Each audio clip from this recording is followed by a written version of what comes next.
안녕하세요.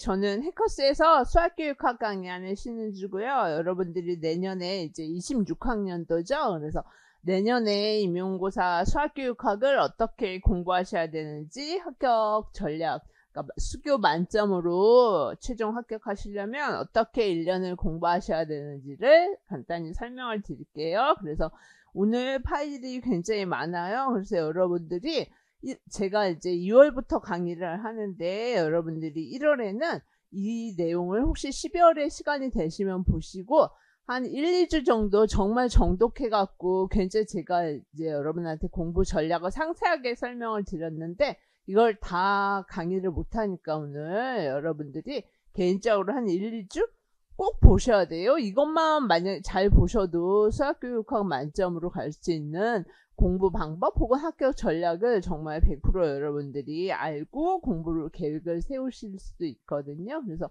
수교는 특히 여러분들이 제가 계속 강조해서 설명을 드리는데 올해 임용도 특히 더 많이 그랬지만 이따 설명을 드리면 아시겠지만 그냥 이론적인 걸 암기해서 되는 과목이 절대 아니거든요.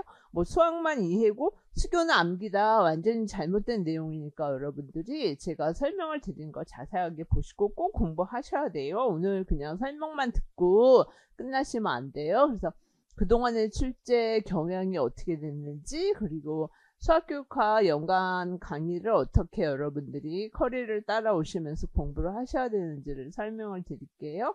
그래서 간단히 이제 출제 경향은 여러분들이 많이 혼자 한번 보셔야 돼요. 그래서 시험 문항이나 출제 비율, 문항은 어떤 유형으로 나오는지, 그리고 그 내용 있죠? 내용, 뭐, 신론이나 교재 연구에서 각 내용 영역별로 출제가 어느 정도 빈도수를 가지고 있는지를 설명을 드리려고 해요. 그래서 이거는 뭐 여러분들 많이 보시는 내용이고 처음이신 분들도 혼자 보시면 되니까 따로 설명을 안 드릴게요. 그래서 수교 같은 경우에는 여러분들이 이제 교과 내용학이라고 교과 교육학이라고 말하죠. 이거는 전공 수학이고요. 그래서 수교가 기입형이 한 문제 한 문제 나오고 2교시 한 문제, 3교시 한 문제 나오고요.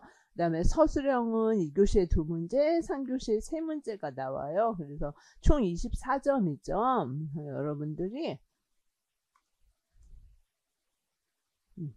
문항 비율을 보시면 거의 최근에는 30% 정도로 수교가, 그러니까 전공에 비해서 수교가 30% 정도예요. 그래서 24점 만점이죠. 24점 만점인데 거의 22점 이상을 받으실 수 있게 공부를 하셔야 돼요. 그래서 특히 아까 처음에 말씀드린 것처럼 그러니까 공부 방법을 내가 제대로 알고 공부하느냐 안 하느냐에 따라서 스타트 점이 완전히 틀리기 때문에 정말 고생해서 공부를 했는데 점수가 안 나오는 거는 공부 방법이 여러분이 이제 공부 계획을 세우실 때 공부 방법을 잘못 선택을 하신 거죠. 그래서 잘 한번 이거 들어보시라는 거고요.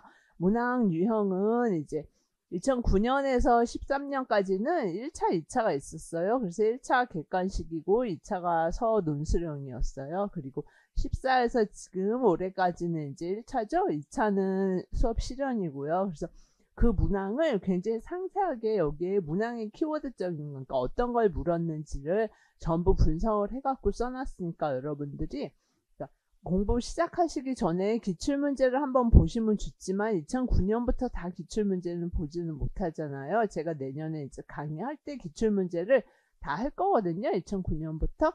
하지만 이 표정도 보시고 여러분들이 내가 정복할 고지를 알고 시작을 하라는 거예요. 이런 게 문제 나오고 문제가 이렇게 출제가 된다는 거를 알고 시작을 하라고 여러분들이 2009년부터 다 써놓은 거거든요. 그래서 어떤 게 문제에 다뤄졌는지가 여기서 9년부터 상세하게 문항별로 다 제목이 있죠. 그래서 작년 거만 올해 거죠. 올해 거만 먼저 한번 볼게요. 혼자 다 한번 꼭 보셔야 돼요. 여러분들이 꼼꼼하게 이런 게 문제에 나온다는 걸 아셔야 되기 때문에 23년, 24년, 25년. 그러니까 학년도라는 거는 항상 그러니까 올해가 24년이죠. 그러니까 25학년도 임용고시가 되는 거죠. 그래서 25. 그래서 한번 보시면 교직 수학이란 건 여러분들이 그 학부에서 수학 교육과정과 수학 교육과정과 교재연구 뭐 예를 들어 갖고 아니면 뭐 교재론 그렇게 말을 하죠. 저도 이제 학부에서 수교하고 교재론 강의를 계속 했었었는데, 그리고 임용고시에서는 이제 예비 교사와 현직 교사를 위한 수학 교육과정과 교재연구에서 교재연구라고 여러분이 그냥 줄여서 말을 하죠. 그 책, 그리고 중고등학교 교과서나 지도서 내용 그런 게 나오는 거를 다 교직 수학이라고 통틀어서 이렇게 말을 했어요. 그래서 올해 같은 경우는 교직 수학의 비중이 굉장히 높았고 앞으로 더 높아질 거예요. 왜냐하면 교사들이 어떤 수학 교사학습 이론적인 배경만 가지고 있으면 안 되고, 제가 계속 강의를 하면서 2월부터 강조하는 게 그 내용이 예를 들어 갖고 그 수학 학습 신론 있죠? 여러분들이 신론이라고 말씀하시는 그 학자들의 각 수학 교사학습 이론, 그 이론만 암기하는 도구적 이해를 가지고 있는 게 아니라 그 이론이 각 중학교 1학년부터 중학교 3학년까지 학교 수학 내용에 어떻게 적용되는지, 그게 핵심이거든요. 그러다 보니까 당연히 교직 수학 비중이 높아질 수밖에 없어요. 그래서 여기서 보시면 교직 수학 여기 있죠? 또 교직 수학 있고 여기도 교직 수학 있죠. 굉장히 올해 비중이 높았고 앞으로 더 높아질 거래요. 그래서 뭐 2차 준비하실 때 중학교 1학년부터 고1까지 수학 내용을 보는 게 아니라 자연스럽게 내년 2월부터 보시게 되는 거예요. 스캠프의 관계적 이해를 배웠고 폴리아의 유추를 배웠는데, 그게 중학교 1학년부터 고등학교 1학년 대표적으로 이제 교과서에서 어떻게 적용이 되는지를 교과서 분석을 하시게 되는 거예요. 그러다 보면 자연스럽게 교직 수학 내용을 여러분들이 수반돼 갖고 보시게 되는 거죠. 그래서 교직 수학에서 변수, 이거는 여러분이 교재론 책에서 대수 파트에서 배우신 내용이었어요. 그래서 좀 쉽게 기입형으로 변수 미지수를 쓰시는 거고, 수학 교육 철학은 여러분이 신론, 뭐 신론이 1, 2, 3 있는데 다 안 보셔도 돼요. 제일 처음에 나온 신론이 개정된 거. 근데 내가 만약에 신론을 예전 책을 가지고 있다? 그러면 공학하고 평가, 교육과정 부분만 바뀌고 다른 내용은 똑같기 때문에 여러분들이 구입하셔도 되지만 신론을 구입 안 하신 분들은 그냥 제 교재가 다 개정된 부분을 가지고 만든 거기 때문에 여러분들이, 근데 혼자 1월에 이제 보실 때는 아무래도 교육과정, 공학, 평가 부분은 예전에 나와 있는 거니까 예전 신론은 개정된 걸 갖고 보시는 게 좋죠. 그래서 라카토스 구성주의 이론이 이제 그 수학교육 철학에서 신론에서 다루게 되죠. 그래서 이것도 비교적 쉬운 내용이었어요. 그리고 이제 여기 보시면 서술형 1문제, 2문제, 3문제, 4문제, 5문제가 나오죠. 그래서 여러분들이 그 신론의 수학습 심리학에서 여러 고전 학자들의 이론을 배우는데 그 중에서 스캠프의 관계적 이해에 대한 거였어요. 근데 관계적 이해를 여기가 다 그래요. 문제가 수교는 그냥 이론을 쓰라는 거가 아니라 지문을 주고 이따 문제를 보시면 알겠지만 그 지문에서 교사 학생의 대화나 뭐 교사들의 대화나 예비교사의 대화들이 나오죠. 그러니까 수업 내용, 그 수업 내용을 이론적 관점으로 분석하는 거예요. 그러니까 관계적 이해를 아무리 외우고 있어도 내가 수업에서 이게 관계적인지를 모르면 안 되는 거잖아요. 그렇죠? 그래서 그게 핵심이라는 거예요. 계속 제가 오늘 말씀드리면서 그리고 1년 내내 강의하면서 강조하는 게 이론적 배경을, 그게 이제 이론과 실제 융합이라고 말을 하죠. 그래서 점점 비중이 이거에 높아진다는 거예요. 수업 내용을 내가 아무리 이론을 외우고 있어도 수업 내용에 적용을 못하면 소용이 없는 거잖아요. 여러분이 현직 교사가 되셨을 때 학생을 가르치면서 내가 배운 이론을 적용을 해야 되잖아요. 그쵸? 그리고 폴리아에서 귀납 유추 배우죠. 그러면 지문에서 이게 귀납인지 유추인지를 찾아야 되는 거예요. 내가 유추의 의미를 도구적 이해로 그냥 딸딸 외우고 있어도 소용이 없는 거죠. 지문에서 이게 귀납인지 유추인지 모르면 안 되니까요. 그쵸? 그 다음에 폴리아의 문제 해결 4단계에서 지금 여러분이 이제 2학년 때 그 수학교육 개론을 배우고 뭐 군대도 갔다 오고 휴학도 하시고 그러니까 몇 년 오랜 시간이 흐른 다음에 처음 보시는 분들은 나 모르겠다. 당연히 모르죠. 그러니까 공부를 하셔갖고, 혹은 뭐 작년에 혼자 공부하셨다가 올해 다시 한번 뭐 공부하신다거나 그러시는 분들도 이제 출발점이 나 베이스가 지금부터 시작한다.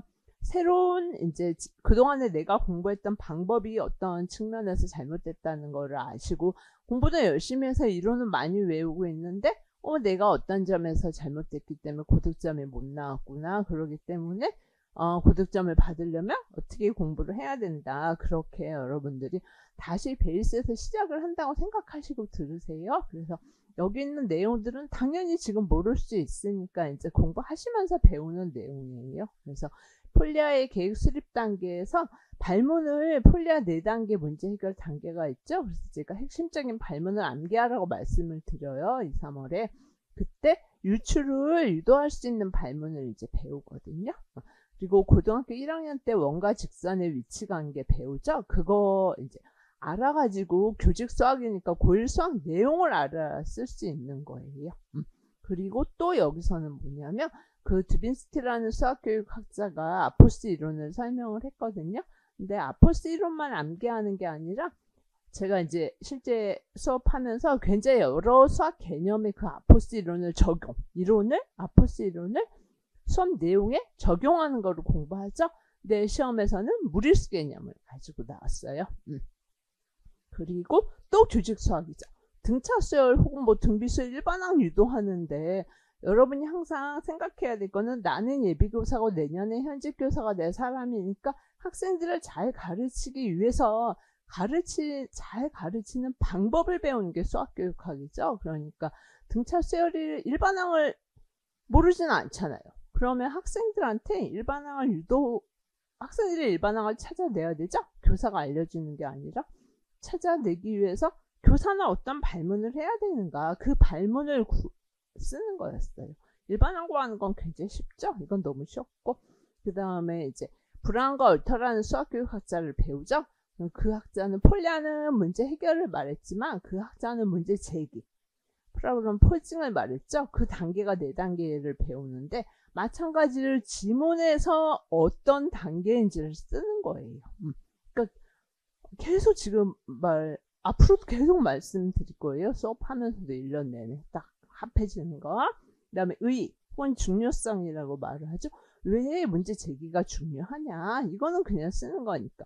그런데 의의가 2가지가 있거든요. 근데 지문에 적용될 수 있는 의의를 쓰는 거예요. 그러니까 마찬가지죠. 도적 이해를 암기해서는 안 되겠죠. 이해를 해야 되죠.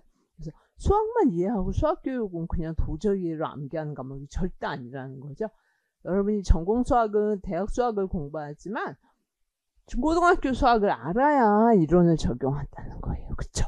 그래서 자연스럽게 수학 교육학 이론하고 중고등학교 수학 내용을 동시에 2월부터 쫙 배워나가는 거예요. 그 다음에 박스 앤 리스크플라 상자 그림은 2022 개정교육과정의 중3에서 처음 신설된 내용이죠. 그래서 제가 이제 강의하면서 4월에 교재에서 2022에서 강조하는 내용들을 다 4월에 배웠고 또 5월에도 하는데 확통 내용에서 상자 그림은 꼭 나온다고 엄청 강조를 했어요. 그리고 실제 문제도 많이 냈고 그래서 상자 그림의 특징 쓰는 거는 그렇게 어렵지 않았을 거예요.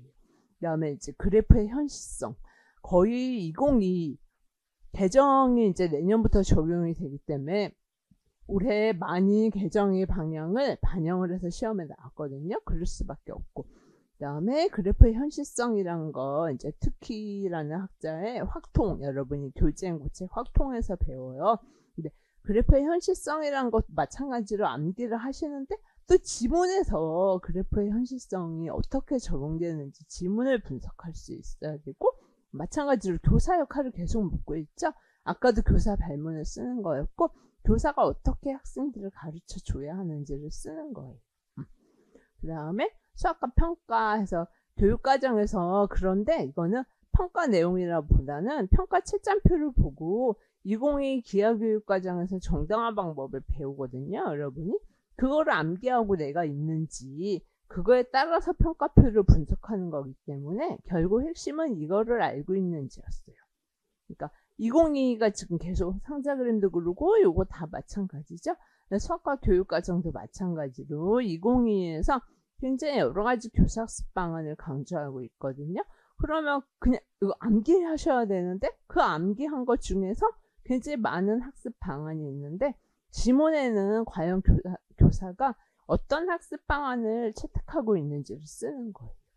그래서 여기를 다 보시면 여러분들이 제가 2009년부터 표를 만들어 놨는데 지금은 이거밖에 설명을 안 드리죠.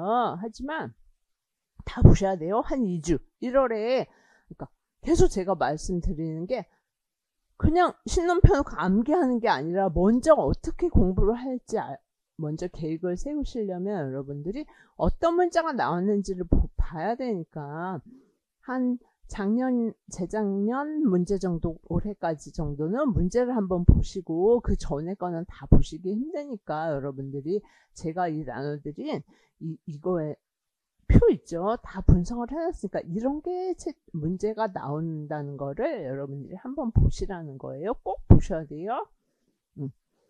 그 다음에 제가 여기 보시면 파일을 하나 더 드리는데 올해 수학교육학을 기출을 했어요. 해설을. 그리고 각 기출별로 어떤 문제, 이 문항의 출제 의도는 무엇인지 그걸 써놓고 그 다음에 제가 7, 8월에 이제 각 영역별로 문제풀이 하죠. 그리고 모의고사 하죠.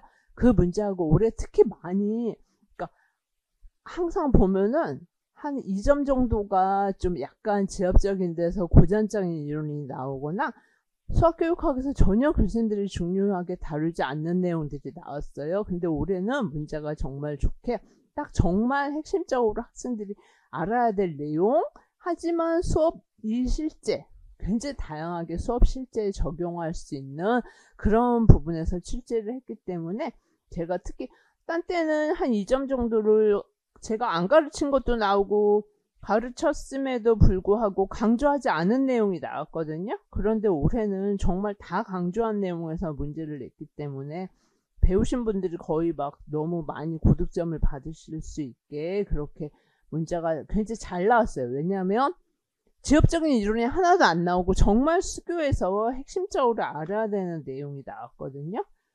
하지만 수업 이따가 문제 보시면 알겠지만 수업 실제가 또 되게 좋아요. 다른 때에 비해서. 이게 지금 변환이 안 돼서 잠깐만요.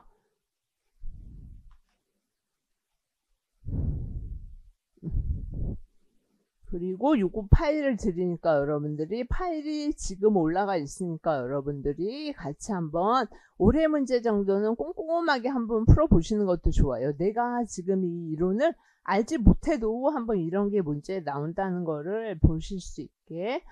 그 다음에 여기는 내용 영역별로 2014년 그러니까 서술형이죠. 25년까지 수학과 교육과정, 철학, 내용 폴리아 문제 해결, 심리, 왜 신론을 보시면 그 목차죠.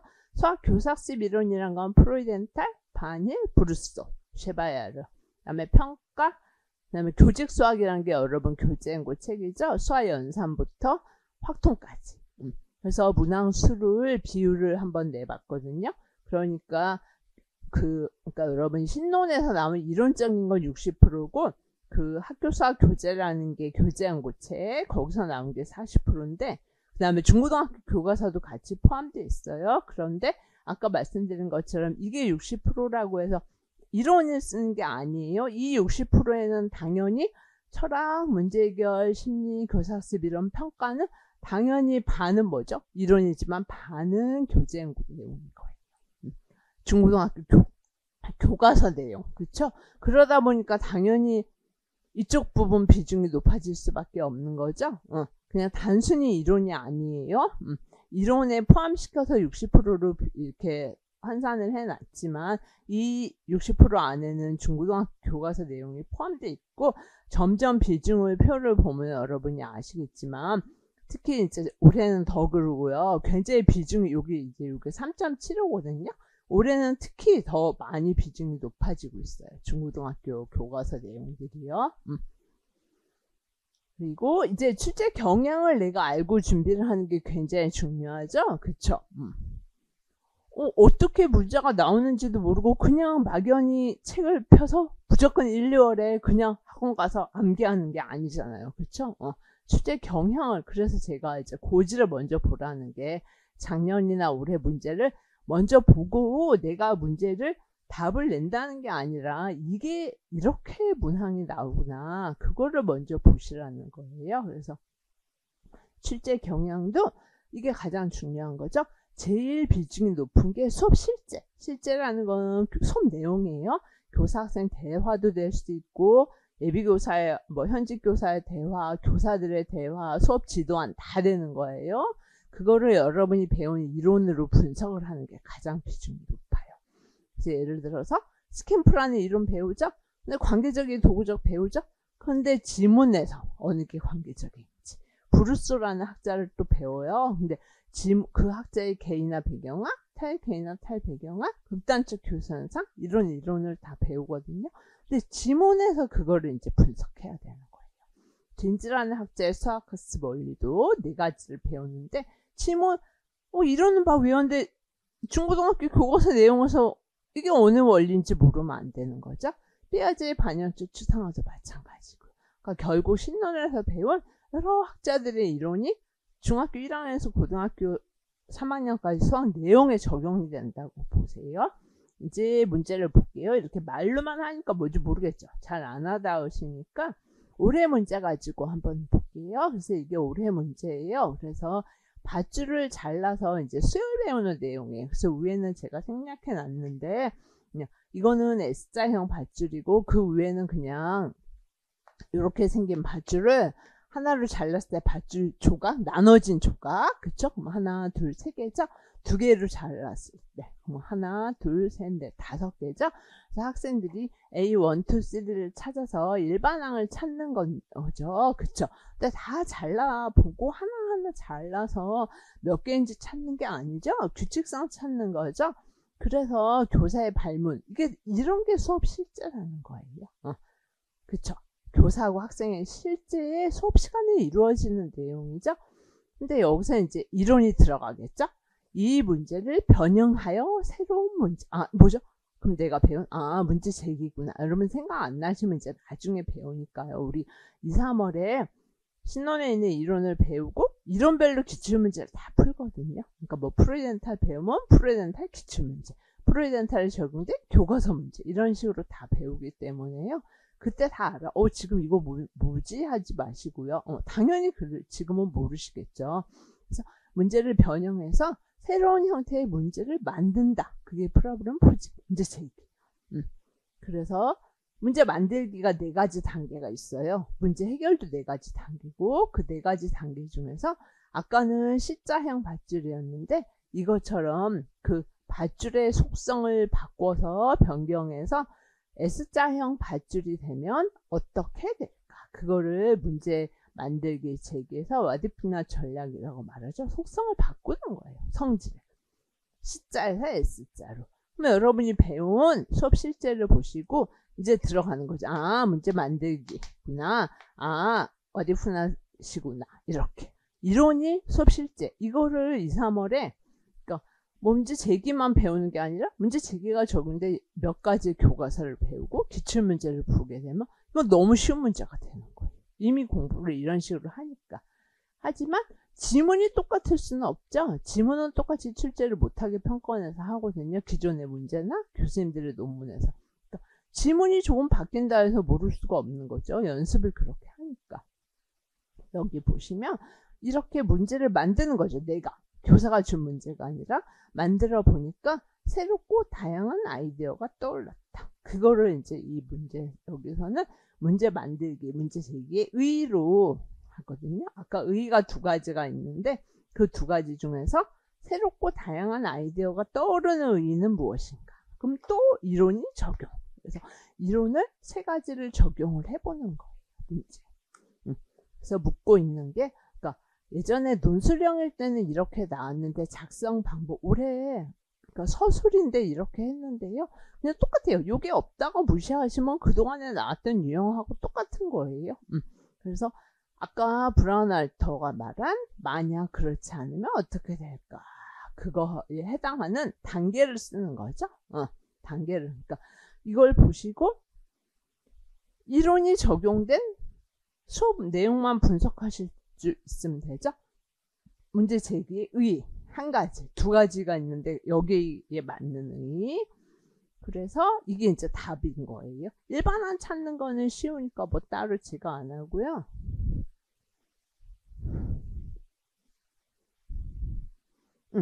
아까 리얼에 해당하는 단계는 불안할테 문제지기 단계 4단계 배우는데 그 중에서 속성을 바꾸는 거, 부정하는 혹은 와디프나 수행하기 쓰셔도 되고 속성 부정하기 단계로 써도 돼요. 그래서 앞에 단계에서 열거한 속성, 성질이 만약 C가 아니라 S면 어떻게 될까 했죠? 그래서 만약 그렇지 않다면 어떻게 될까 하는 의문을 가진 단계예요. 그다음에 의가 2가지 있는데 그 중에서 새로운 문제 만들어서 뭐예요? 아까 이거를 그대로 2가지 제가 강조해서 암기하라고 말씀드렸는데 그 2개 중에서 하나가 나온 거죠. 전혀 새로운 관점에서 본다는 거죠. 그래서 여기서 말한 것처럼 새롭고 다양한 아이디어가 떠올랐다는 거잖아요. 그러니까 요거를 쓰는 거예요. 저걸 보고 힌트를 받아서 새로운 관점에서 봐서 의미를 요걸 그대로 암기하거든요. 수업 시간에 그걸 쓰시는 거예요. 그래서 실제 경향을 이제 한번 보면은 일반항 찾는 교사 발문은 쉽죠? 그 다음에 불안할 아까 말한 문제 전략, 의. 그래서 제가 7, 8월 문제나 9, 11월 문제가 그대로 딱 문제지기 단계 쓰고 의 쓰는 거 있었었고 지문 분석하는 거 있었었거든요. 그래서 그냥 여러 가지 문제가 있는데 그건 아까 파일로 드린데 꼭 보세요, 여러분들이. 오늘 이 PPT 파일 말고 이제 여기 뒤에 보시면 제가 다 한꺼번에 연결을 해놨거든요, PDF 파일을. 그래서 올해 기출분석 적중 문제들을 꼭 다시 한번 보세요. 그래서 그 중에 하나가 이제 모의고사 문제예요. 그래서 삼각함수 수업에서 코사인 법칙 지도하는 거거든요. 그러니까 중학교 2학년 때 피타고라스 정리 배우자. 그럼 C가 90도가 아니라면 어떻게 될 것인가 하면 똑같이 코사인 법칙으로 가잖아요. 그래서 예각삼각형, 둔각일 수도 있고 코사인 법칙이 성립하는 수업을 하는 거죠. 그래서 제가 아까 말했던 문제지기 중요성이 의예요. 맞죠? 그래서 제가 뭐 중요성, 의, 시사점 그렇게 용어를 바꿔서 시험에 나오기 때문에 다 똑같이 연습을 하거든요. 중요성 2가지 암기해서 쓰는 거, 그 다음에 예각삼각형에서 코사인 법칙이 성립하는 거를 불안할터 문제지기 4단계를 다 연습해보는 거예요. 아까는 한 단계만 나왔죠? 어디프난만. 하지만 여기서는 4단계를 다 쓰는 거예요. 그래서 여러분들이 의, 아까 2개 중에서 아까는 요것만 시험에 나왔죠? 하지만 2개 다 암기해서 해봐야 되는 거고 4단계 다 해봤죠? 근데 시험에는 요것만 나왔죠? 속성 변경 단계. 그래서 이런 식으로 여러분들이 계속 똑같이 연습을 하니까 실제 시험 나가서 너무 쉬운 거예요, 시험은. 그 다음에 2024학년도도 다 보셔야 돼요. 제가 설명은 안 드리지만 다 보세요. 올해 것만 한번 해볼게요. 1학년도, 20학년도까지 굉장히 많이 설명을 해놨거든요. 그래서 기출을 다 못 보시니까 이 정도를 보시라는 거예요. 이 파일을 보시고 기출답 어떻게 출제되는지 파악을 하셔야 돼요. 1월에 2주 동안 혹은 12월에 2주를 투자하셔가지고 2주 더 돼도 돼요. 3주. 아예 1월 내내까지 해도 상관없거든요, 여러분들이. 그래서 공부 방향을 수학교육학을 먼저 쫙 다 1월부터 딸딸 1월부터 암기하는 게 절대 아니에요. 그러니까 방향, 방법, 계획을 세우시려면 이게 필요하다는 거예요, 지금 이게. 그래서 교육과정.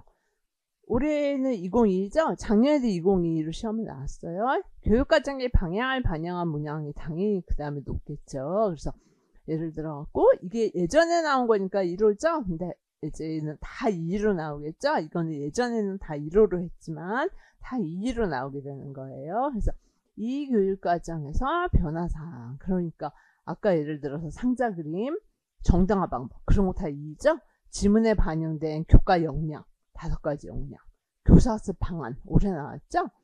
그 다음에 정적 부분이 바뀌었거든요. 2에서 이거 2로 또 이제 시험에 나올 수 있다는 거고요.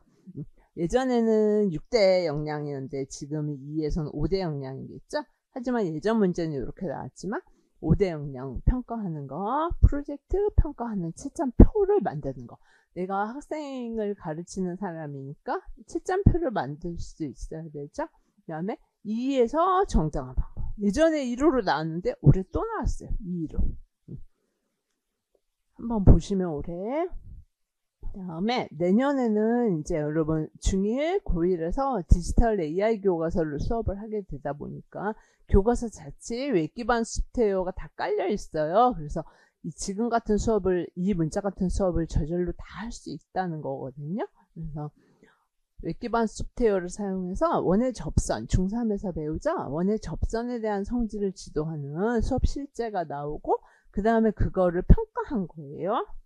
그래서 보시면 원의 접선, 제가 계속 말씀드린 게 중1에서 고등학교 1학년 내용을 2차 준비할 때 보는 게 아니라 저절로 2열부터 보신다 그랬죠. 그래서 원의 접선의 성질이 뭐죠? 알아야 돼요. 그런 거 쓰는 게 나오니까. 아까 뭐 하다못해 일반어 쓰는 것도 등차수열 시험에 나온 것처럼, 혹은 원과 직선의 위치관계도 시험에 나왔죠. 그런 것처럼 뭐가 나올지 모르기 때문에 자연스럽게 중고등학교 수학 내용을 아셔야 돼요. 전공 수학, 뭐 대학 수학만 전공 공부하실 때 하잖아요. 그러니까 중고등학교 수학은 수학교육과 공부하면서 여러분이 당연히 하셔야 되는 거예요. 그래서 오늘 접선의 성질이 PA 이퀄 PB 같다는 거잖아요. 그런데 이렇게만 소프트웨어 활용해서 수업을 하니까 당연히 어떻게 해야 돼요?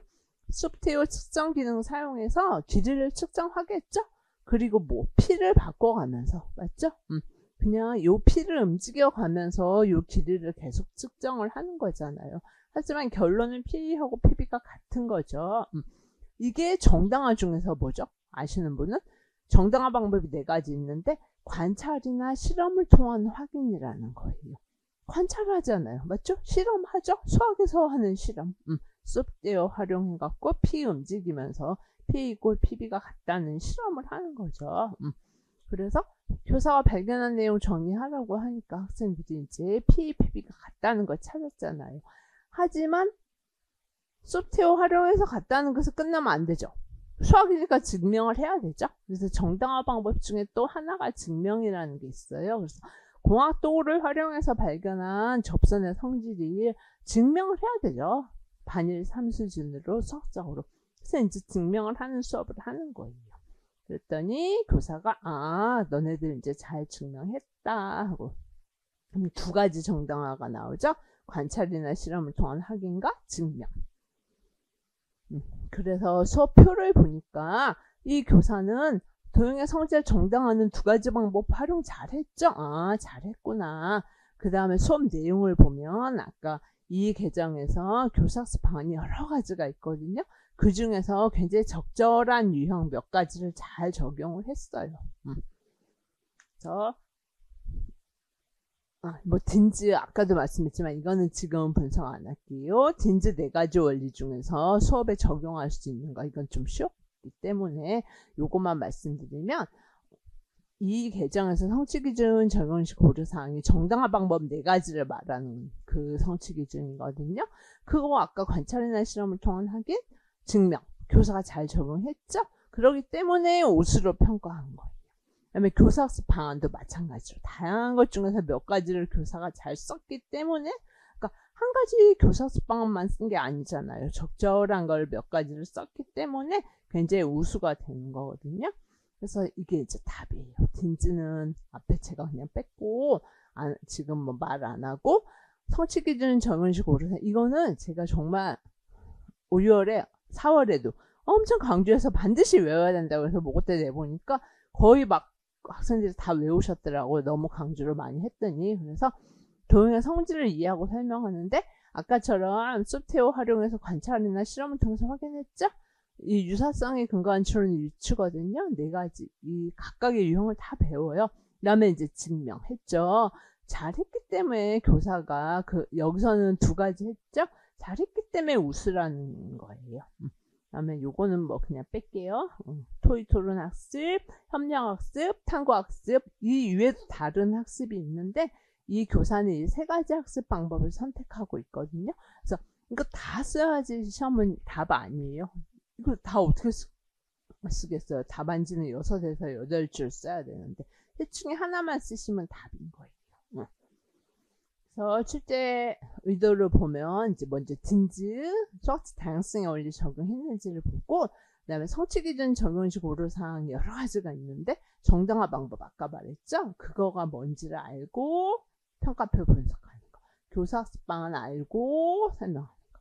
그래서 제 문제에 뭐 진지는 너무 많이 냈기 때문에 뭐 지금 안 하고 정당한 방법 제가 엄청 강조한다 그랬죠. 그 다음에 교사학습 방법 정당한 방법 강조하는 문제는 엄청 많이 냈어요. 이렇게. 그 다음에 교사학습 방법도 방안도 마찬가지고. 그래서 그 중에서 이제 하나 보면 7, 8월 문제에서 제가 낸 걸 보시면 나오죠. 일부러 바꿔놓은 거예요. 관찰이나 실험을 통해서. 맞죠? 그리고 나서 일반성 확보 이렇게 하면 일반성 확보 안 되죠. 그러니까 이제 증명을 해서 일반성 확보를 하는 거죠. 그래서 관찰이나 실험을 통한 확인의 예시를 쓰라고 했는데 제가 모범 답안에 원의 접선의 성질을 예시로 만들어 놨어요. 그래서 그 다음에 이거는 중학교에서 아까 말한 거 맞죠? 관찰이나 실험, 종이접기나 공학도구 활용해서 도형의 성질을 관찰하고 실험하는 거 맞죠? 정당화하는 거 그런 내용들이죠. 그래서 아까 여기서 말한 이거 관찰이나 실험을 통한 확인이라는 그 내용을 한번 중학교에서 예시를 써보라는 거예요. 왜? 지도예. 계속 이론이 적용된 거를 많이 연습을 하기 때문에 지도예를 써보라는 거. 그 다음에 성취 기준을 써보라는 문제였거든요. 그랬더니 똑같이 관찰이나 실험을 통한 확인에서 원의 접선의 성질이죠. 똑같이 지문에 나왔죠. 저는 답으로 제시했는데 그래서 원의 접선의 성질을 관찰이나 실험을 통해서 확인한다는 거. 그다음에 성취 기준 제가 이거 다 중요한데 이게 특히 중요하고 다 외우라고 강조했거든요. 개정에서 강조하는 거. 요거에 그대로 나온 거예요.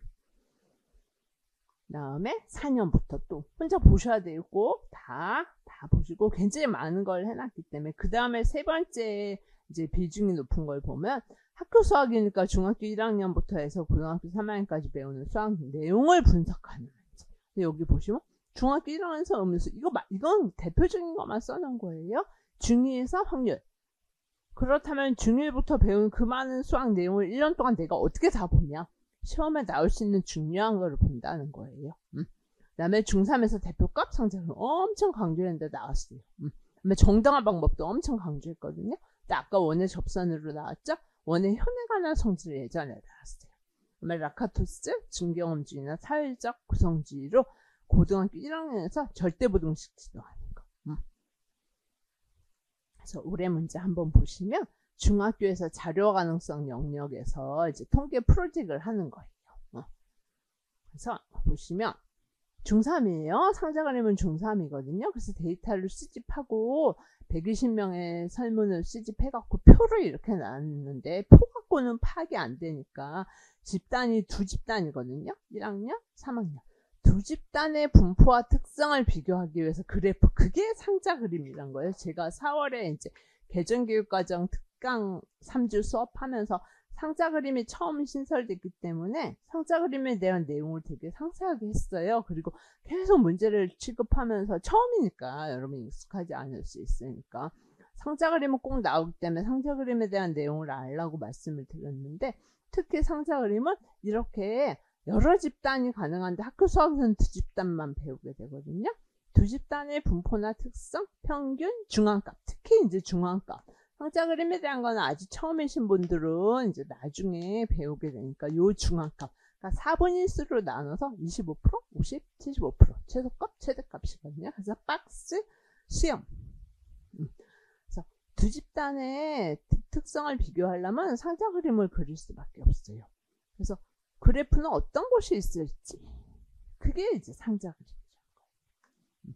그 다음에 특히의 그래프의 현실성. 그래프라는 거는 굉장히 표로 알 수 없는 표에서 나타내는 내용을 굉장히 잘 드러나게 현실성을 가지고 있다는 걸 이제 특히가 말을 했는데 이 데이터를 갖고 세로축의 눈곱을 10단위로 하니까 별로 변화가 없는 거예요. 하지만 보면은 10년간 기록이 단축되었는데 이거 단축된 표시가 안 나죠. 왜 그러죠? 그래프의 현실성이 세로축을 이렇게 했을 땐 드러나지 않죠?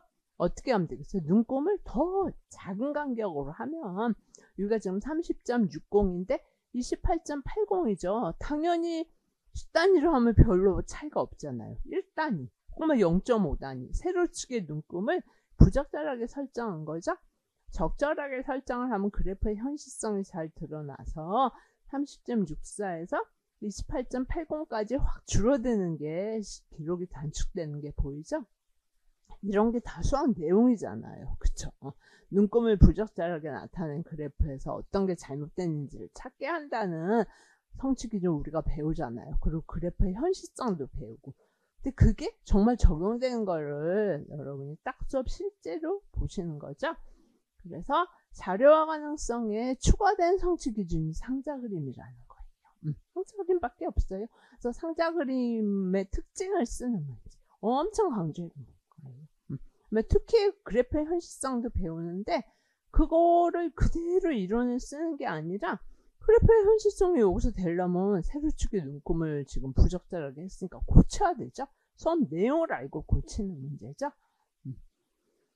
그래서 상자 그림의 특징, 이건 뭐 제가 4월 교재, 5, 6월 확통 배울 때 7, 8월 모고에서 뭐 끝도 없이 강조한 내용이거든요.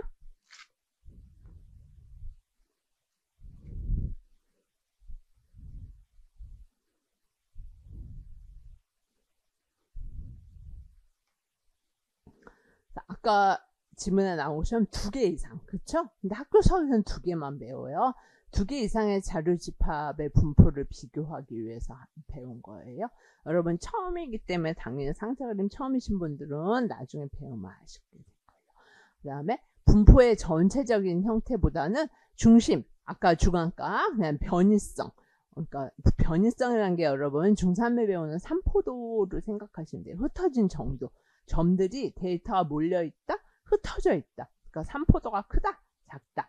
그거에 대한 정보를 제공하는데 굉장히 유용해요. 그리고 특히 여러 개 집단, 분포, 경향, 직관적으로 파악한다. 이 중에서 이게 이제 핵심적인 내용이기 때문에 요만큼만 쓰셔도 만점 받아요. 그다음에 그래프의 현실성. 그래서 보시면 2에서 계속 2가 내년부터 반영되니까 당연히 2에서 강조한 내용을 시험에 나오겠죠.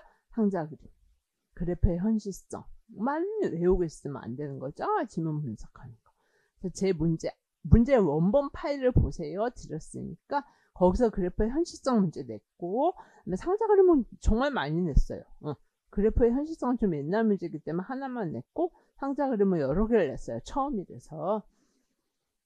요게 이제 그래프의 현실성 문제고 똑같이 나왔거든요. 그리고 계속 말씀드리지만 지문이 똑같을 수는 없어요. 임용고시는. 왜냐하면 강사들의 문제나 그 교수님들의 논문에서 지문 못 갖고 오게 하거든요. 문제 개념이나 질문, 여기서 묻는 질문, 그 다음에 개념 같은 거에 또, 그 다음에 출제 경향이 똑같을 수가 있기 때문에 그게 중요한 거예요. 그래서 7, 8월 문제 중에 하나 보시면 확통에서 상자 그림이 아예 제가 특징을 써놨어요. 지문에. 그걸 외우라고 말씀드렸어요. 두 집단 분포, 파악, 특성 비교.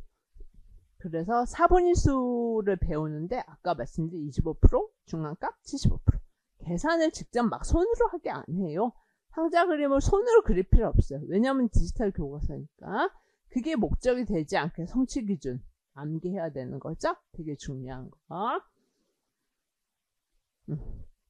여기 나오죠. 특징 또 나오죠. 여러 개 집단 분포. 이거 특징에 암기한 거 그대로 쓰시면 되는 거예요. 중앙값, 변이성.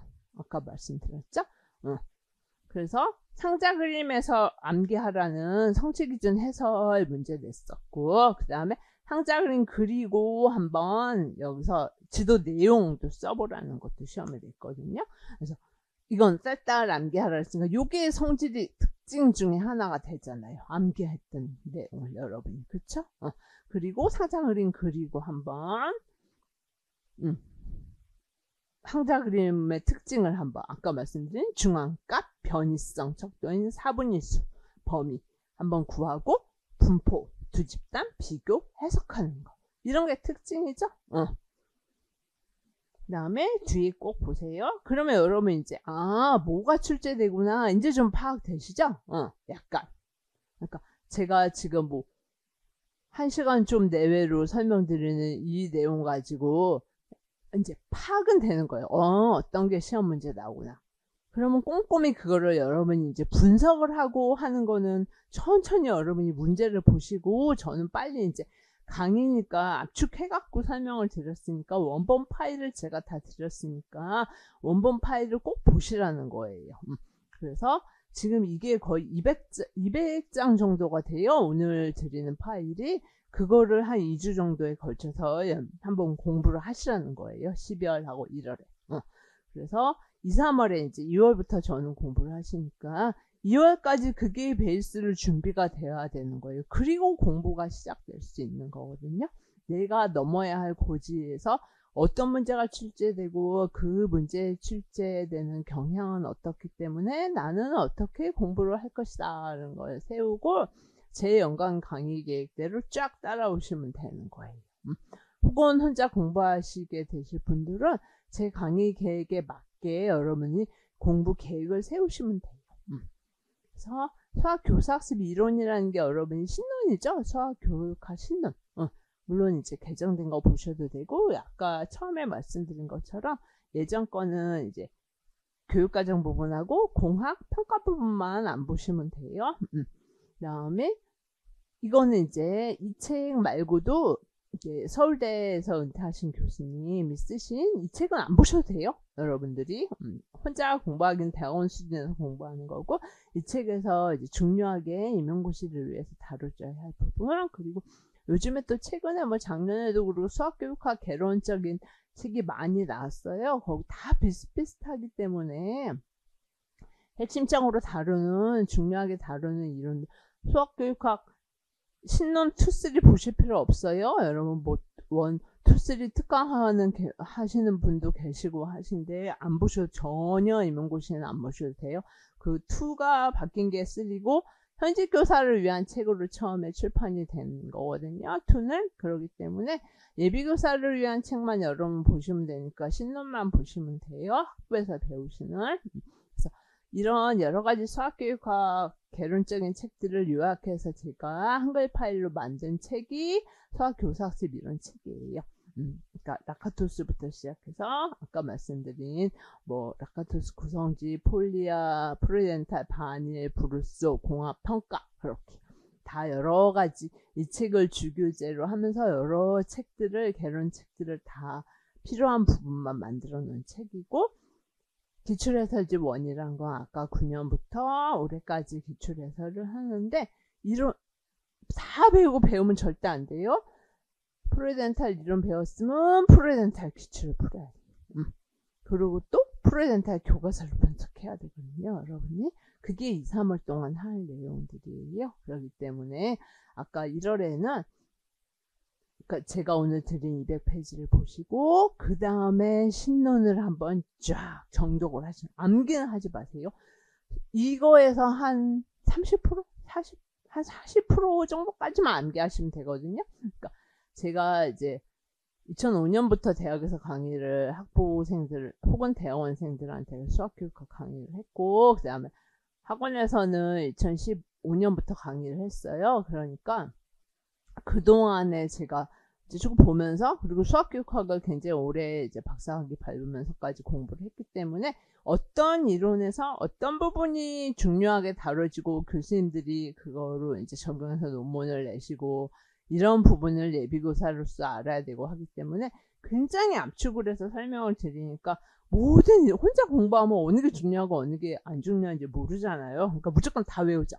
무조건 다 외우고 막 자료 같은 거 너무 많으면은 막 괜히 이런 거 다 공부해야 되나, 책들 너무 많으면 다 공부해야 되나, 혼자 공부하시면 굉장히 불안하시죠. 절대 필요 없거든요. 그래서 제가 정말 한 반도 더 되게 압축을 해갖고 이런 부분만 외워라 하니까 혼자 공부하신 분들은 괜히 뭐 제가 하는 방법대로 하면 너무 많이 이거 버리는 거 아닌가 그렇게 의심을 하실 수도 있는데 불안하실 수 있는데 전혀 아니거든요. 그러니까 24점에서 아까 말씀드린 것처럼 한 2점 정도로 가끔 몇 년에 한 번 걸쳐가지고 정말 중요하지 않은 거 제가 외우지 말라고 했던 데서 나온 적이 있어요. 그 외에는 없어요. 작년에도 없었고 올해도 없었거든요. 그러니까 여러분들이 그 2점을 위해서 모든 이론을 모든 책을 다 외울 필요가 없잖아요. 그 시간에 전공 공부해야 되잖아요. 그쵸? 그러니까 당연히 핵심만 외워라 해서 22점 받으시면 되고 만약에 2점이 그런 데서 나오면 아니면 다 24점 받아요. 그러니까 걱정 안 하셔도 되고 1월에 암기하실 필요 없어요. 제 말씀대로 오늘 파일 공부하시고 신론을 그냥 한번 쭉 읽으시라는 거예요. 암기하지 마시고. 그리고 나서 이제 2, 3월에 공부를 하시는데, 아까 말씀드린 것처럼 프로이덴탈 이론 배우죠? 그러면 이론을 가지고 교과서 분석을 해요. 제 교재에 이게 나와 있어요. 그러니까 이론이 적용된 중1 고등학교 3학년까지 모든 교과서를 다 보는 게 아니라 핵심적으로. 그래서 아까도 왜 원의 접선의 성질 같은 거 했는데 시험에 나왔잖아요. 그런 것처럼 좀 중요하고 어려워하는 내용. 그 다음에 정말 프로이덴탈 이론을 분석해야 되는 그런 내용들을 제가 가지고 교과서를 분석하게 돼요. 그러면 이 교과서 분석을 통해서 수업 실제, 시험의 기출에 나오는 수업 실제가 자연스럽게 연습이 되는 거예요. 왜냐면 교과서 내용이 중1, 고1 교과서 내용이 다 여기서 나와주니까 실제 기출에서는 그 교과서 내용을 교사 학생 대화로 변환해서 나오잖아요. 그러니까 자연스럽게 된다는 거예요. 그리고 기출문제를 풀어요. 쫙 다 2009년부터 프로이덴탈 내용. 그리고 나서 컨셉 맵을 제가 만든 걸 가지고 프로이덴탈 이론을 한번 쫙 머릿속에 구조화시켜요. 내가 배운 이론이 어떤 거구나. 맵을 가지고 제가 만든 맵으로. 이게 2, 3월에 완성이 되는 거예요. 그러니까 여러분도 혼자 공부를 하시게 되면 이론만 쫙 암기해서 나 끝났다. 신론 10번 외웠다. 뭐 2, 3 다 외웠다. 그게 절대 아니라는 거예요.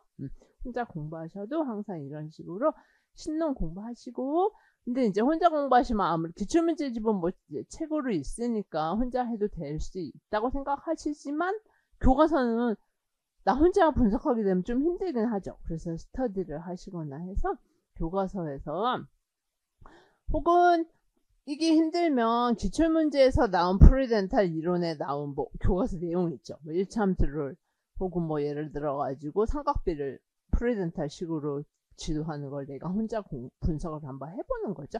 여러 수학 이론, 아까 뭐 원의 접선의 성질이라든가 뭐 몇 가지 중1 하나, 뭐 중2 하나 이런 식으로 대표적인 거를 프로이덴탈 이론을 적용해서 분석을 해보시라는 거예요.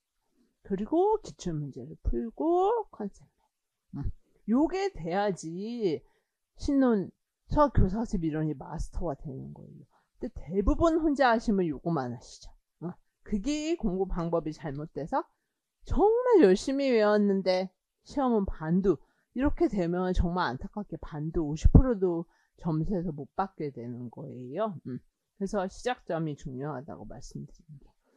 그 다음에 여기부터는 제 강의 예시이기 때문에 그냥 넘어갈게요. 그러니까 아까 말씀드린 이 4가지가 어떻게 적용되느냐거든요. 그래서 이론을 쭉 강의하죠.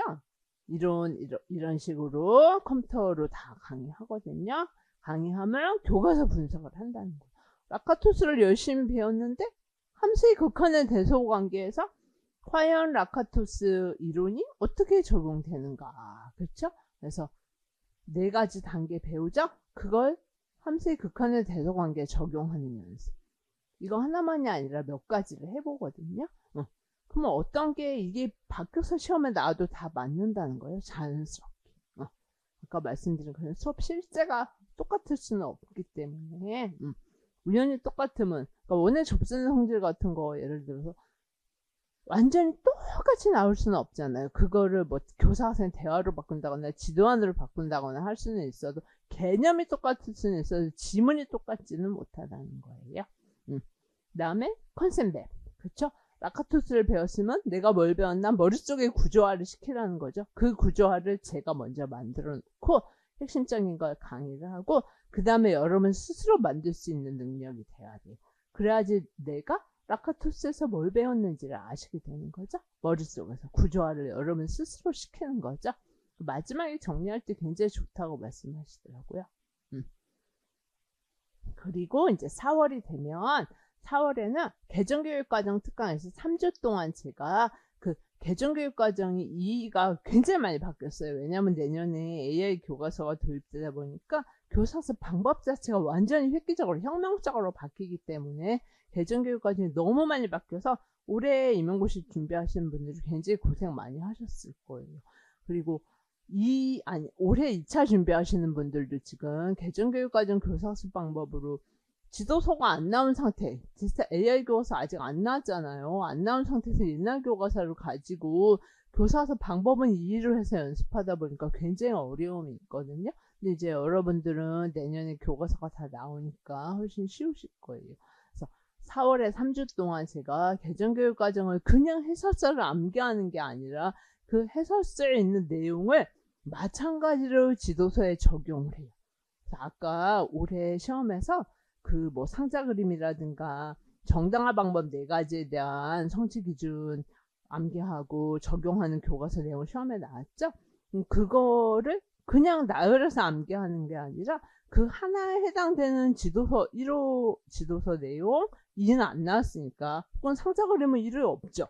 그럼 다른 교수님들의 논문에서, 그러니까 2에서 아예 신설된 내용은 지도서에 없으니까 교수님들의 논문에서 다 내용을 분석한 굉장히 두꺼운 책이거든요. 그러니까 이 책만 열심히 한 달 동안 여러분이 공부하셔도 중1에서 중3까지 교과서 내용들이, 학교 수학 교과서 내용들의 핵심이 다 알게 되는 거예요. 성취 기준별로 쫙 교과서 내용의 핵심을 다 정리해 놨거든요. 제가 교과서에 개정교육 과정에서 강조하고 있는 모든 내용, 성취 기준 해설, 성취 기준 적용 시 고려사항에 해당되는 교과서 내용들을 쫙 다 정리했어요. 그래서 굉장히 두꺼운 책인데 여기도 마찬가지예요. 그래서 이 책만 보셔도 여러분들이 그 학교 수학 내용들이 다 이해될 정도로, 핵심적인데요, 정말 중요한 내용들이 다 이해될 정도로 그렇게 정리를 해 놓은 책을 가지고 3주 동안 강의를 하고, 그 다음이 5, 6월이 되면 이제 여러분이 학부 때 수학 교과의제 연구및 지도법이라는 과목 3학년 때 배우시죠? 그 과목에 해당되는 거예요. 그래서 학교 수학 교재 연구라는 제 책의 제목을 가지고, 제가 성균관대에서 강의할 때 교과명이 학교 수학 교재 연구였거든요. 정말 교과명이, 학교마다 교과명이 틀리잖아요. 근데 이 교과명이 이렇게 학교 수학 교재 연구 하니까 굉장히 좋더라고요. 그래서 저도 강의명에 학교 수학 교재 연구라고 했어요. 제일 처음에 노란지에서 강의하면서.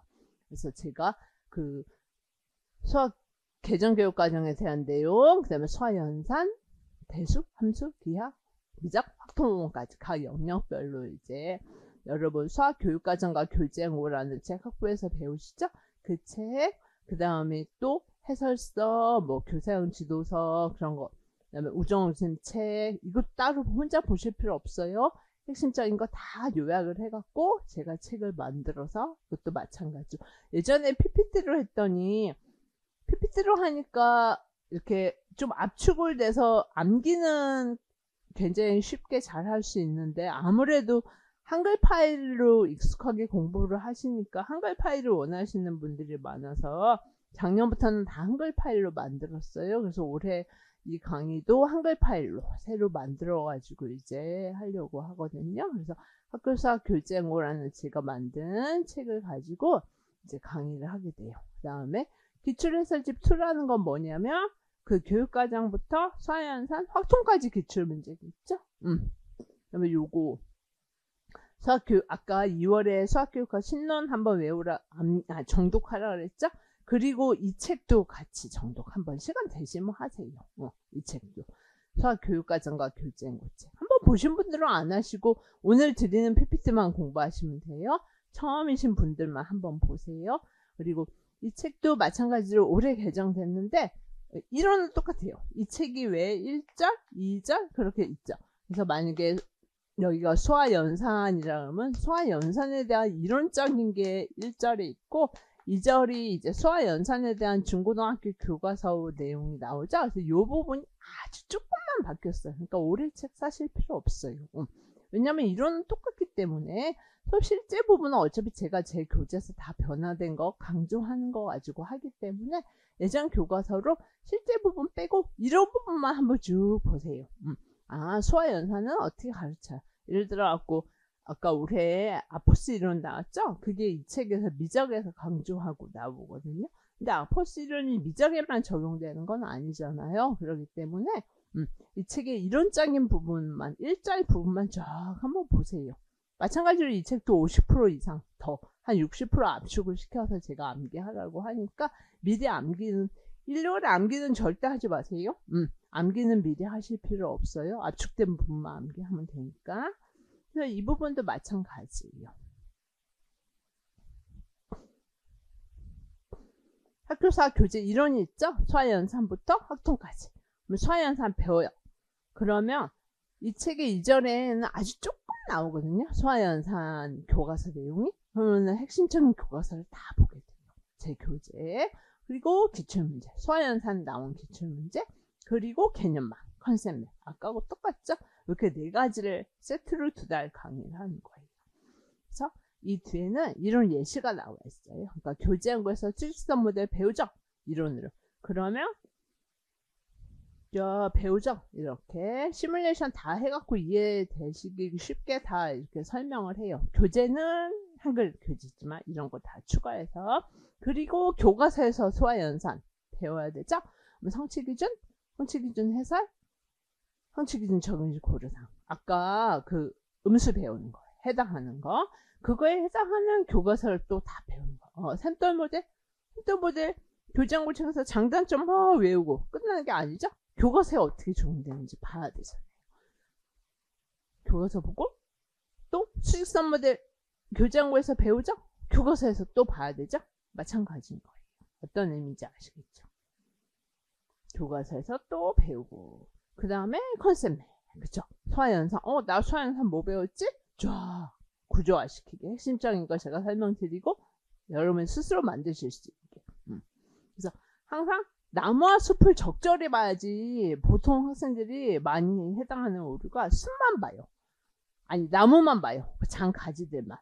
전체 맵을 만들어서 숲을 봐서 수화연산이라는 숲 안에 어떤 작은 숲이 있고 그 안에 어떤 나무들이 있는지를 쫙 맵으로 구조화를 시키는 게 중요하죠. 그래서 어떤 과목이 있는지 마찬가지로 숲을 먼저 그림을 그려놓고 나무들 가지를 채워나가야 되잖아요. 그쵸?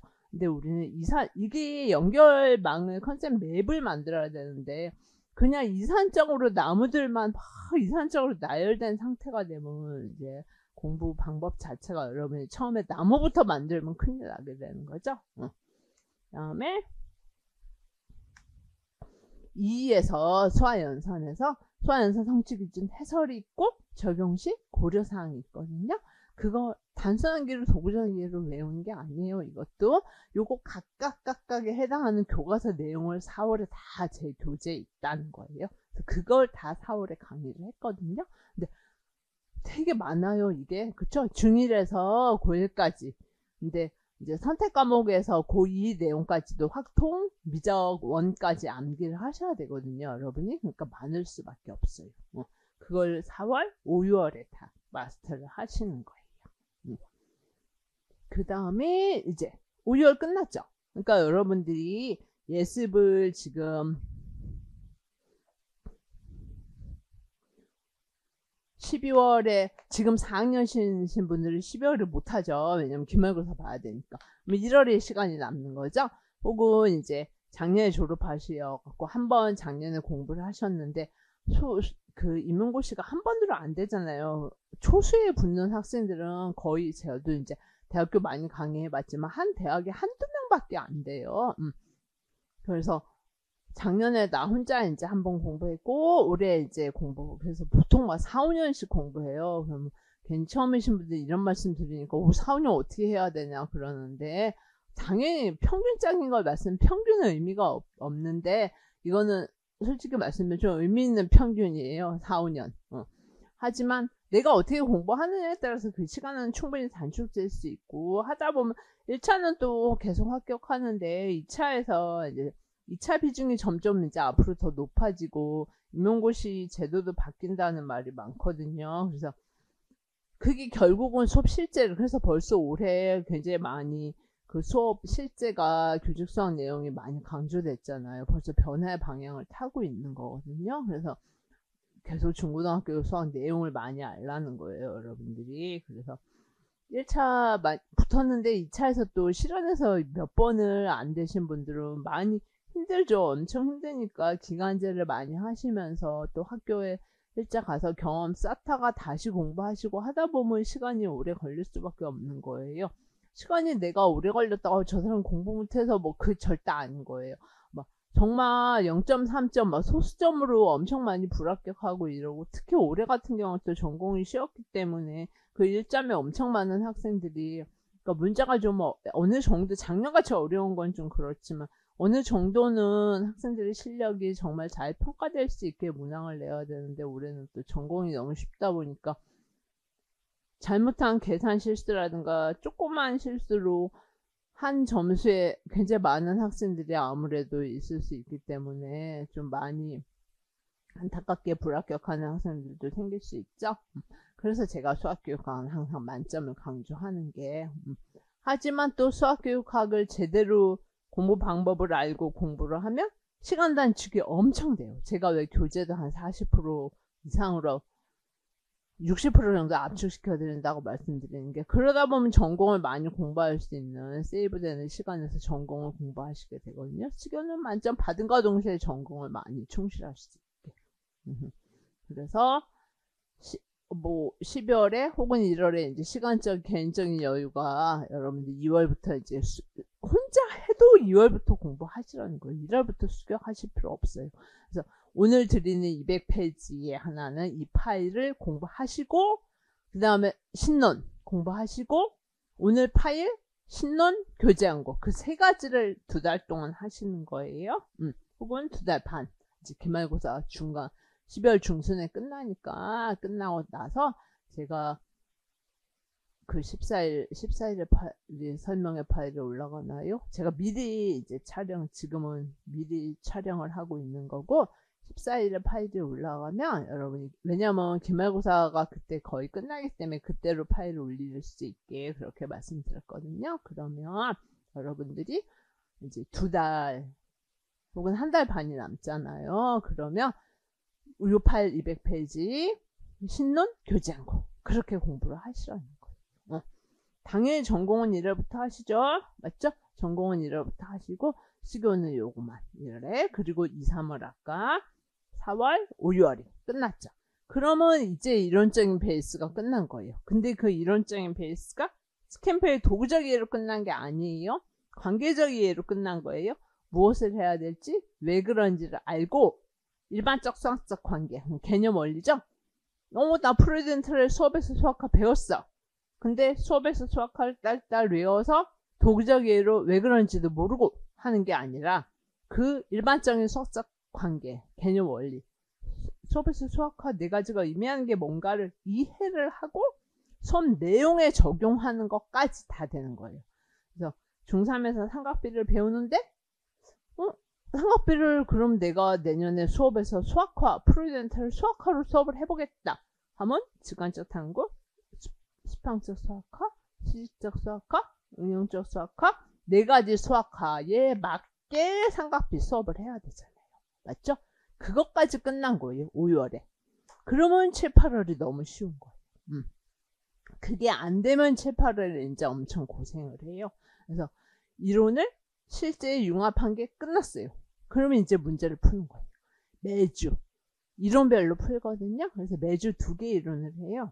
그러니까 뭐 프로이덴탈과 반일 이론을 문제를 주고, 서술로 20에서 30문항 정도를 주고 매주 문제를, 근데 20에서 30문제를 한 주 다 못 풀잖아요. 3시간 동안. 그러니까 중요한 이제 겹치는 거, 만약에 수업에서 수학과를 중3에서 삼각비를 해봤으면, 문제를 냈으면, 그 다음에 뭐 고등학교 문제 냈겠죠? 그러면 둘 중에 하나 정도 풀죠. 혼자는 다 여러분이 수업에서 연습은 다 해야 되고, 집에서. 그리고 쓰는 연습 또 다 해야 되고, 이때. 그리고 이론을 또 강의하지는 않잖아요. 하지만 핵심적인 이론의 핵심, 프로이덴탈 핵심 쫙 압축해서 정리한 프린트를 드려요. 그래서 문제 다 풀고, 특히 이제 올해, 이때 많이 강조한 게, 올해 너무 많이 적중이 돼서 뭐 제 자랑은 아니지만 한 2점 정도의 그 편파적인 문제가 안 나와서, 제압적인 문제가 좀 많이 문제 보고 기분이 좋았는데, 제자들이 다 합격하겠다, 그런 자신감이 되게 많이 생겼는데, 왜 2점이 틀려도 되게 속상하고, 2점 때문에 뭐 엄청난 불합격이 좌우되니까 그 이점이 지엽적인 문제, 이점 고전적인 이런, 내가 외우지 말라고 한 게 왜 나왔나, 막 그렇게 해서 되게 힘든 그런 적이 있었거든요. 몇 해. 근데 올해는 완전 2에서 강조하고 있는 거, 내년 수업에서 적용될 수 있는 거, 수업, 특히 교직 수학, 수업 실제 내용, 그런 거 강조한 게 많이 나와서, 정당화 방법, 상자 그림, 그런 거요. 그래서 제가, 되게 자신감을 갖고 제자들이 막 고맙다는 그런 메일이 왔을 때 굉장히 보람을 느꼈었어요. 다른 해보다 더 특히. 그래서 출제 예상되는 문항 강조 막 하거든요, 제가. 그리고 필요한 부분, 이제 원하시는 부분, 원하시는 문제 첨삭도 해드리고. 그러면 어떻게 이제 그냥 막 암기만 하다 보면 수교를 어떻게 써야 될지 잘 모르잖아요. 그래서 어떻게 써야 되는지도 모범 답안 같은 거 보여드리면서 이제 연습을 할게요. 그리고 이제 그러면 7, 8월에 완전히 여러분들이 천천히, 베이스는 되게 천천히 상승돼요. 그러니까 약간 이런 곡선을 타고, 그래서 이제 이렇게 1, 2, 3, 4, 5, 6 하다가 7, 8월에 엄청난 상승을 하는 게 7, 8월이에요.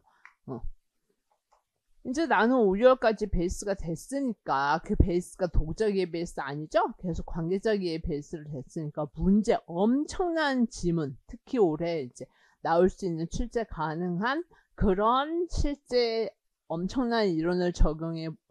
이게 문제가 엄청 많잖아요. 7, 8월이. 모고는 매 회마다 7문제밖에 안 되지만, 그래서 모고 때도 이제 9월, 10월에 8회 모의고사를 보는데, 7문제만 하면, 그래서 제가 그 실점, 그 모의고사 문제에 관련된 문제도 또 따로 드리거든요. 그리고 채점표, 각 문항에 대해서 여러분이 스스로 채점하실 수 있게 핵심 이론, 관련 문제, 그러니까 문항 7문제가 아니라 14문제가 되는 거죠. 모고 보시고 실점 문제까지 같이. 그리고 답안을 이제 처음이신 분들은 이렇게 아이고, 모의고사 답안이 이제 이렇게 하나, 둘, 셋, 4줄이 돼 있는데 줄을 싹 무시하시고 6에서 8줄을 쓰셔야 되는 거예요. 꼭. 그런 답안을 어떻게 작성해야 되는지 모범 답을, 이제 답안을 가지고 계속 보는 거예요. 그리고 올해 출제 예상되는 문제 이론 또 막 강조해갖고 설명을 드리는 게 이제 모의고사예요. 그러면 여러분들이 아까 요런 곡선에서 모의고사 7, 8월에 굉장히 많이 상승이 되면서 모의고사 때 이제 안정적으로 딱 유지가 되거든요. 그런데 베이스부터 공부 방법이 잘못돼서 도구적이를 쫙 올라가신 분들은 이때 고생하시겠죠? 그러기 때문에 제 설명에 이 200페이지를 보셨느냐 안 보셨느냐에 따라서 아마 계획 세우시는 데 있어서 1년에 벌써 반 이상을 여러분들은 벌써 안심 딱 하실 수 있게, 나 이것만 열심히 들어도 벌써 나 만점에서 반은 맞아 합격할 수 있다. 50%의 답은 나 벌써 다 알겠다. 공부 아직 안 해도 알겠다. 이제 감이 오실 거예요. 어떻게 공부를 해서 내가 고지에 딱 오를 수 있는지. 그리고 지금 열심히 이제 제자들이 2차 공부하고 있는데 12월에 이제 작년에, 올해 같은 경우에는 이제 작년에 이 교육과정이 작년부터 벌써 개정으로 시험에 나왔기 때문에 작년에 강의한 이론적인 건, 그러니까 2차는 그냥 앞에서 연습만 하면 된다 그렇게 생각하는 학생들이 많은데 절대 아니거든요. 2차도 이론을 가지고 해야 돼요. 교수님들이 만들어 놓은 2차 책이 얼마나 많은데요. 좋은 게. 그래서 그런 책이나 논문에서 다 요약을 해갖고 제가 2차 대비 이론 강의를 프린트로 3주 동안 혹은 2주 동안 한 거를 이제 먼저 공부를 하셔야 돼요. 그래서 이거 올해는 이제 작년에 촬영된 게 이 계정으로 했기 때문에 따로 촬영을 안 했고, 올해는 이제 또 새롭게 하려고 해요. 그래서 그거 이론적 베이스가 되고 나서 이제 그 다음에 스터디로 연습을 하셔야 되거든요. 그냥 앞에서 나 혼자 가르치는 게 아니잖아요. 가르치는 방법, 실험 방법, 수업 나눔 방법, 나눔은 이제 경기도하고 다른 몇 개의 도시에서 하거든요. 도에서. 수업 성찰이에요. 내가 한 수업을 보면서 질문을 3개를 이제 가지고 내 수업을 반성하고 성찰하고 어떻게 내 수업을 수정을 하겠다, 발전을 하겠다, 그런 것들을 면접으로 보여주는 거예요. 그다음에 이 과정에서는 도대체 어떤 수업을 강조하느냐. 그러면 교사 과정 혹은 수업 지도안이라고 말을 하죠. 그런 거 굉장히 혼자 짜는 게 아니잖아요. 모범적인 교수들이 짜는 걸 봐야 되죠. 수업 내용도 봐야 되죠. 그리고 내가 어떤 걸 평가받는지도 알아야 되죠. 그냥 수업을 해갖고 내가 어떤 요소를 평가받는지 모르면 안 되잖아요. 이런 거, 그 다음에 그동안의 기출문제. 그 다음에 예전에 왜 학부에서 제가 학생들을 2차 지도할 때 문제 만들어갖고 한번 해보라 그러면 처음이니까 굉장히 문제 만드는데 고생을 함에도 불구하고 잘못된 문제를 너무 많이 만들거든요. 그래서 문제가, 모의평가 문제가 많이 좋아야 되기 때문에 이제 그런 문제들, 교수님들이 만들어 놓은 문제들, 지도서, 이런 것들을 다 이론적인 걸 한번 보고 그 다음에 연습을 하시라는 거예요. 보면서 동시에. 2차는 당연히 지도서도 중요하죠. 근데 아까 말씀드린 것처럼 이때 와서 지도서 보는 게 아니에요. 10월 한 달 동안 어떻게 보겠어요. 2, 3월부터 우리는 한다는 거죠. 왜냐하면 이게 1차에 다 나오기 때문에. 그래서 2차까지 12월에 마무리가 되는 거예요. 그러면 1년의 수학교육학 코스가 끝나는 거예요, 여러분이. 그래서 여기 이제 간단하게 연간 강의 계획을 아까 말씀드린 걸 요약해 놓은 표예요. 이거는 이렇게 여기까지 12월까지. 그리고 아까 공부 방법 라카토스 수화연산 우리 PPT에 있었죠? 그 다음에 개념망 있었죠? 그 다음에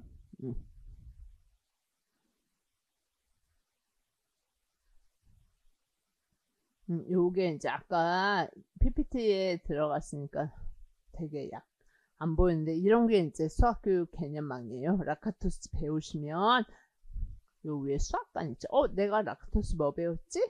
수학관 배웠다. 그럼 여기 있는 걸 여러분들이 암기해서 쓰셔야 되죠.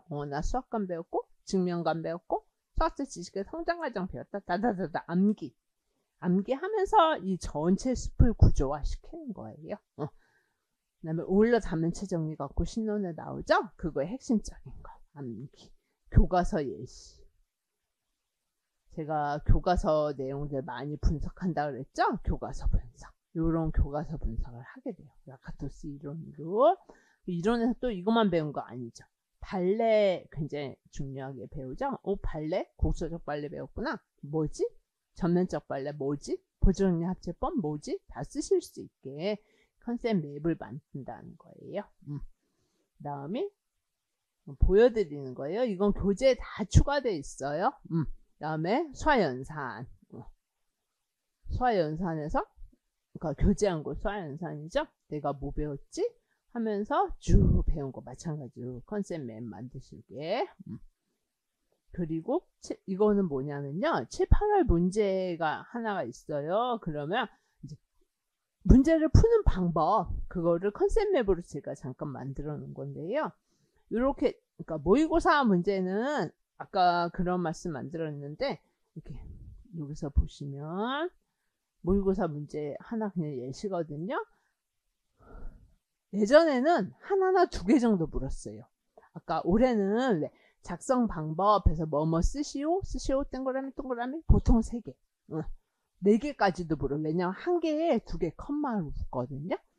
요거 작성 방법을 올해만 처음 이렇게 옛날에 논술일 때 이렇게 나왔었고 서술을 이렇게 낸 건 올해 처음이거든요. 그냥 요걸 쭉 풀어서 쓰면 이거잖아요. 그쵸? 그래서 보통 많이 묻는다는 거예요. 같은 한 지문에 여러 개 이론을 막 접목을 해갖고 3개에서 4개까지 물어요. 그래서 제가 너무 많이 물었더니 학생들이 너무 어렵지 않냐. 근데 실제 시험에 이렇게 나오기 때문에 그렇게 연습을 해보면 시험에 쉬운 거예요. 시험에 땡 해갖고 하면 4개가 되잖아요. 그쵸? 그래서 여기도 나온 것처럼 여러 개를 묻거든요.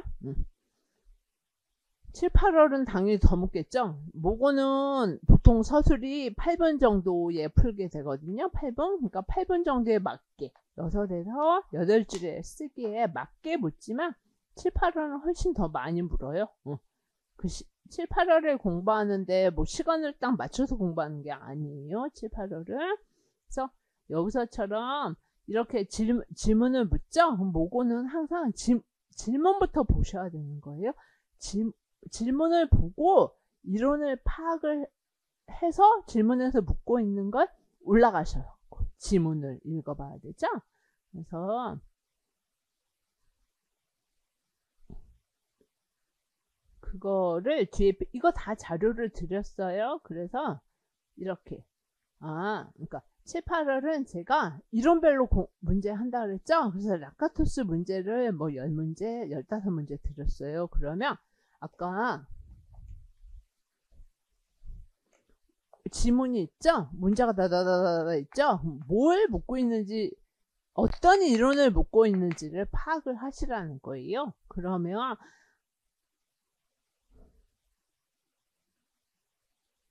이론에서 발레 대응 방식 물어봤구나. 그 중에 예배제법 물어봤구나. 내가 배운 예배제법이 뭐지? 딱 떠올리라는 거예요.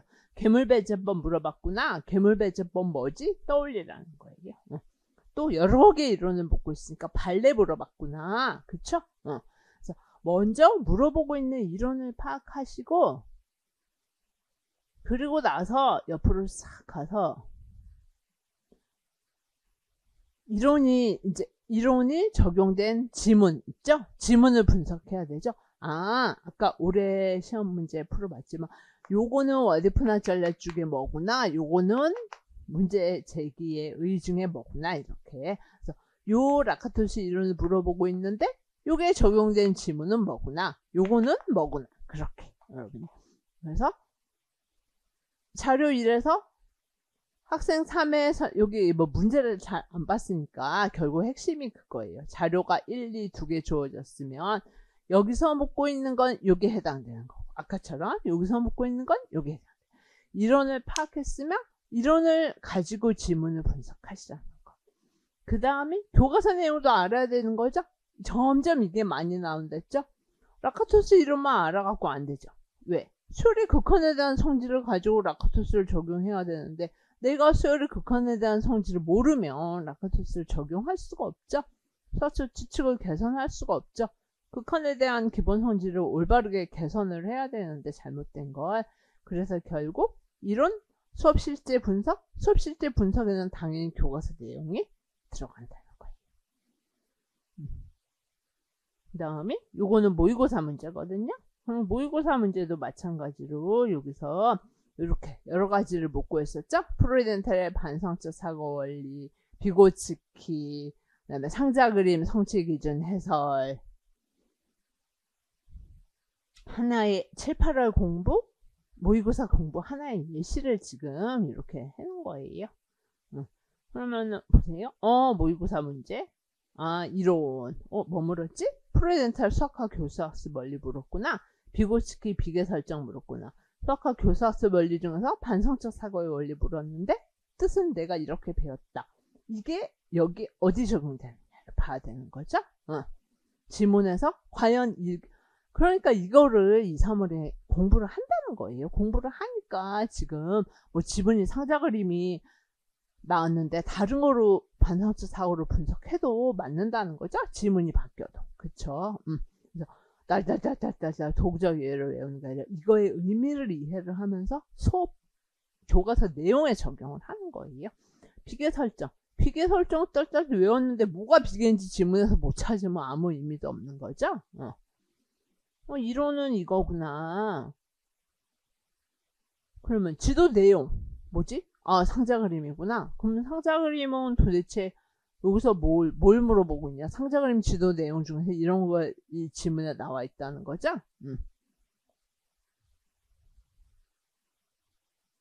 그 다음에 교과서 내용 당연히 성취 기준 해설 딸딸딸딸 상자 그림이니까 상자 그림에 해당하는 성취 기준 해설 외우고 있어야 되죠.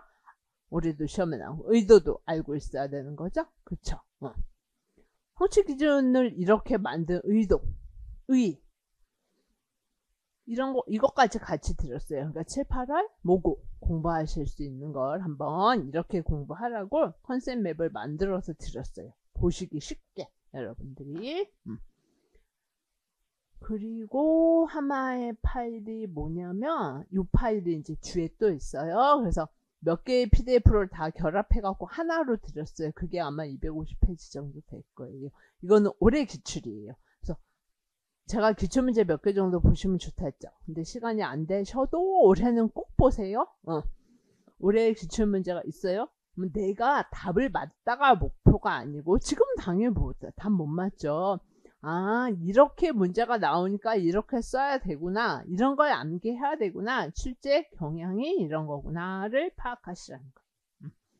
정답, 출제 경향을 분석해놨고 모의고사에서 그다음에 실전 문제에서 유사 문제, 제 기출하고 똑같이 제 문제가 기출하고 유사하게 나온 적중 문제를 쭉 붙여놓고 핵심적인 이론, 이 기출에서 묻고 있는 이론의 핵심을 써놨어요.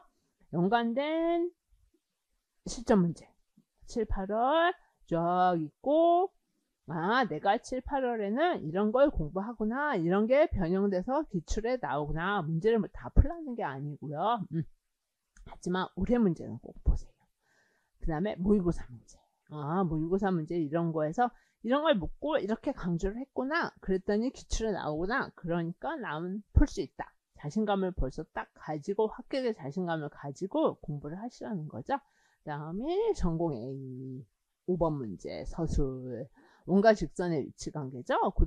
원과 직선의 위치관계 모르면 못 풀어요. 이론도 알아야 되지만 원과 직선의 위치관계라는 수학 내용도 알아야 돼요. 그걸 묻고 있었거든요. 그리고 해설도 있겠죠. 해설 읽고 출제 경향, 출제 의도나 제 문제 어떤 걸 묻고 있는지, 그러니까 계속 이 파일을 꼭 보시라는 거예요.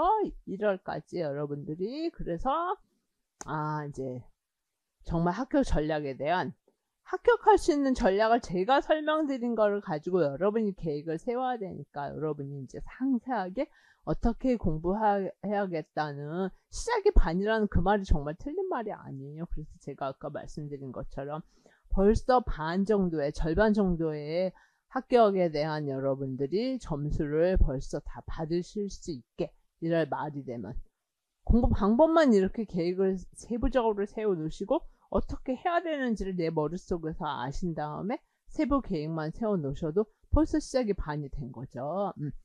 그래서 합격하실 수 있게 당연히 22점, 기업적 문제가 나왔을 때 안 나오면 24점 다 정말 되거든요. 근데 제가 뭐 제 수준으로 말하는 게 아니라 제자들이 정말 그래서 다 합격을 하니까 여러분들이 걱정하시지 마시고, 전공이 아무리 어려워도 전공으로 공부하실 수 있는 시간 세이브가 충분히 되실 수 있게 수학교육에서 방대한 이론을 이렇게 해서 다 압축을 해서 수업 실제 융합을 해서 가르쳐 드리니까 걱정하지 마시고 여러분들이. 하지만 1월까지는 이걸 공부하셔야 돼요. 그래서 합격 전략을, 제가 말씀드린 합격 전략을 여러분이 1년 동안 얼마나 잘 실천을 하시느냐. 굉장히 어렵죠, 실천이. 그렇죠. 하지만 저를 믿고 실천을 하시면서 공부를 하셔서 내년 겨울에 수교는 다 만점으로 최종 합격하시기를 바라겠습니다. 네, 감사합니다.